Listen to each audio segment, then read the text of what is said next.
Hey guys, this is the market update. Bitcoin is pumping and this is the 7th bull cycle for BTC, according to Pantera Capital anyway, and we're going to look at some of the data on why they think this is the 7th bull cycle right here, and some other on-chain data as well to show us why demand for Bitcoin is picking up right now, pushing us to essentially every midterm resistance level. A breakthrough from this is going to be extremely violent. And so let's have a look at the data in this video. Let's come over to Bybit and see why Bitcoin is pumping. If you are a trader, get a deposit bonus on Bybit up to $4,000. Link in description for those details.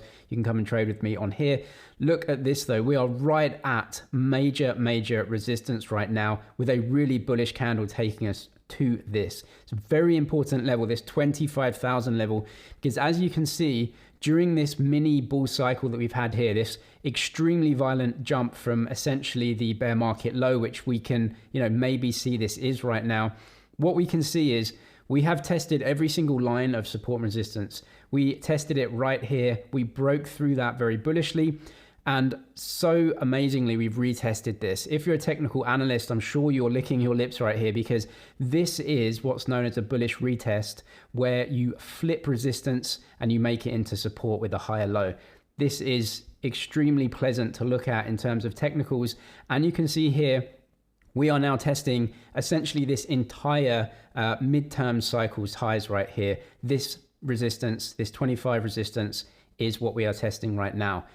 Demand for Bitcoin is high right now because of Ordinals and some other factors which we'll look at. But this right here is a test of this entire low and bottoming process.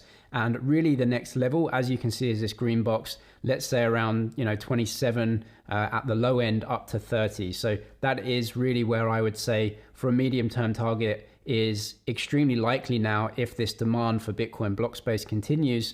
And up there, maybe start to question whether the move is a little bit overdone, and are sure we're going to have to look at the macro in terms of, is it going to help us out right here, pushing us higher, or will the macro really send us a bit lower? But for right now, this is a very technically bullish chart, and there's nothing else to say about it. Pantera Capital, though, believe this is the start of the next bull cycle for BTC, and they give the reasons here. Now, as you can see, Bitcoin price has been in a secular uptrend.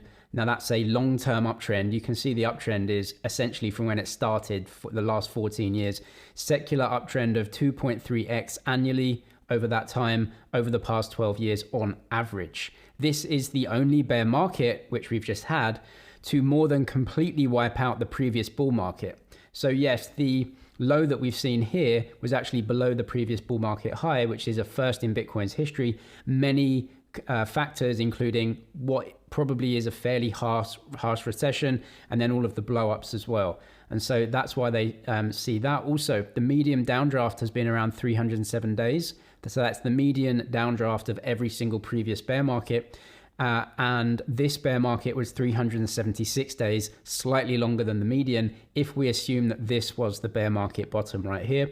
And the median drawdown in price terms has been around 73%, the latest bear market at 77%. So this has been a comparatively slightly worse bear market than we've seen in history. And you can see all of the previous bear markets in terms of days, the median 307 days and a minus 73%. And we've seen that during this bottoming process right here.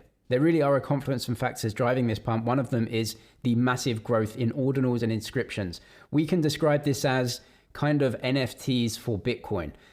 So what you can do is inscribe certain parts of data onto the blockchain, and you can see this has exploded recently. Most inscriptions are either images and some small amounts of text files and some audio and video there, but mostly images. And so that's why we can actually liken this a little bit to the NFT boom on Ethereum.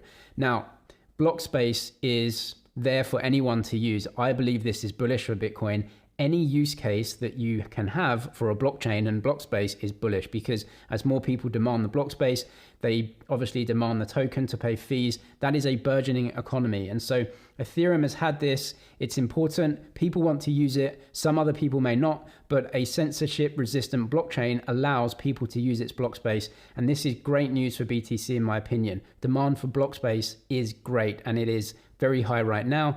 Now we also get into those cycles of when will the the top come of this kind of short-term demand cycle and when we will get a little dump down.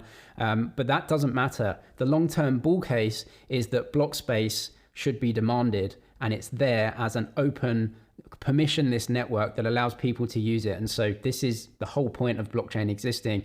And so this for me is good news. The regulatory FUD this week has had no effect, and that should tell you something about where the market is right now. I actually believe that regulation, no matter how awful in the early stages, is actually bullish long term, because the big players are not going to get in this thing without some clear rules. No matter how bad they are under the surface, that's a start to actually start to change them and get better over time. And to actually make crypto a much, much larger asset class, you need those big players who want to get in, like BlackRock, Goldman Sachs, etc. So as you can see, America risks losing its status as a financial hub with no clear regs on crypto. Nothing lights a fire under American regulators more than the fear of losing their economic dominance to outside players. And so I believe this is the start of something actually with a lot of FUD in the meantime, long-term actually quite bullish. And as you can see here, the SEC actually proposed a modification to the custody rule for crypto. They want to bring crypto into the custody rule, which is bad news for pure crypto exchanges and players. But again, if you take a step back, this is probably good news overall for crypto because it brings in much bigger players. For example, actual national banks, as you can see here. So Anchorage may be a big winner from this, the only national bank that can custody crypto. Cowen's as well, which is a bank-backed prime brokerage. They might be a winner. Runners up here are Coinbase Prime. Coinbase Prime actually have a trust bank, and so they may still be able to offer that Coinbase Prime service as a custodian. But any exchange that custodies and trades assets is by the wayside here. And so again, this is Binance. The US is trying to basically block Binance out of the whole crypto ecosystem in the States. But no matter how bad this seems in the short term, I believe this is starting to come in now, and it's actually paving the way for something where the big players can get involved. And that is good news generally if you want your bags to pump up to new all-time highs. The only downside on the horizon is the landing, whether it's soft or hard in this recession. As you can see, housing, new orders, profits have all come down. Now we're waiting for unemployment to tick up. It's historically low right now, but it's always historically low before the turn. And then unemployment will start ticking up. And we have to hope that that landing is soft and not hard. And if it's very hard, then Bitcoin may suffer again as correlations just come to one and the stock market may crash down. As of right now, that's not what the market is pricing in, but that is a definite risk factor. For right now, we are right at the top of the range, trying to break out through very, very strong midterm resistance here. And the next level really is that 27K to bring this technical level back into play. If you are a trader, get the deposit bonus on Bybit up to $4,000. Link in the description for that. I'm James with MoneyZG. Cheers for watching, and I'll see you in the next one.